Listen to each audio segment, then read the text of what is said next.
बहुत समय पहले की बात है दोस्तों। एक छोटा सा गांव था जहां गोपीनाथ नाम का एक निर्धन किसान रहता था। गोपीनाथ बहुत ही गरीब था दोस्तों, लेकिन उसकी भक्ति में इतनी शक्ति थी कि वह हर सुबह प्रभु श्री राम के नाम का जाप करता और दिन भर प्रभु को याद किया करता था दोस्तों। एक दिन गांव में भयंकर अकाल पड़ गया। सब लोग भूखे मरने लग गए और भूख से परेशान हो गए। गोपीनाथ के पास भी खाने के लिए कुछ भी नहीं बचा था, लेकिन उसने हार नहीं मानी।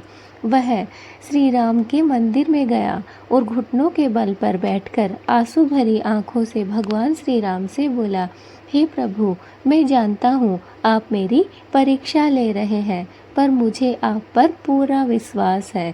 उसने अपनी आंखें मूंदी और भगवान के ध्यान में लग्न हो गया। उसी रात एक चमत्कार हुआ। गांव के मंदिर में अचानक कोई गुप्तदानी आया और पूरे गांव के लिए अनाज और भोजन रखकर चला गया। लोगों ने को भोजन मिल गया।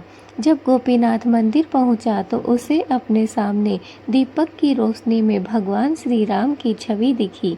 मुस्कुराते हुए गोपीनाथ समझ गया, जब भक्ति सच्ची होती है ना, तो भगवान स्वयं आकर भक्त की रक्षा करते हैं। इसलिए अपने मन में, चाहे हम किसी भी भगवान को पूजें, अपने मन में हमें सच्ची भक्ति रखनी है और सच्चे मन से उस भगवान की हमें पूजा प्रार्थना करनी है। दोस्तों, भक्ति में विश्वास ही सबसे बड़ा चमत्कार है। जो चमत्कार गोपीनाथ के साथ हुआ, वो चमत्कार मेरे साथ भी हो सकता है, वो चमत्कार आपके साथ भी हो सकता है। गोपीनाथ कोई शक्तिशाली या कोई योद्धा या कोई पैसे वाला या कोई धनवान व्यक्ति नहीं था। वो मेरी और आपकी तरह ही एक साधारण व्यक्ति था, जिसकी भक्ति में दम था, जिसके विश्वास में दम था, और उसी विश्वास के भरोसे पे उसकी भक्ति थी, और उसी भक्ति को साकार करने के लिए भगवान ने उसकी पुकार सुन ली।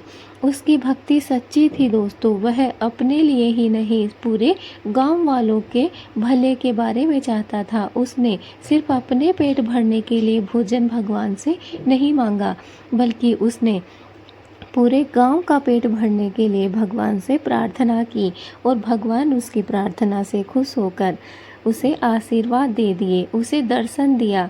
इसलिए अगर आप भी चाहते हैं भगवान के दर्शन करना, चाहे वो भगवान श्री राम हो या हनुमान जी हो, आप जिस भी भगवान की ज़्यादा पूजा करते हैं, उस भगवान की सच्चे मन से, सच्चे दिल से, सच्ची श्रद्धा से पूजा कीजिए। उनकी भक्ति में लीन हो जाइए और फिर देखिए कैसे आपको चमत्कार पे चमत्कार दिखाई देते हैं। जय श्री राम।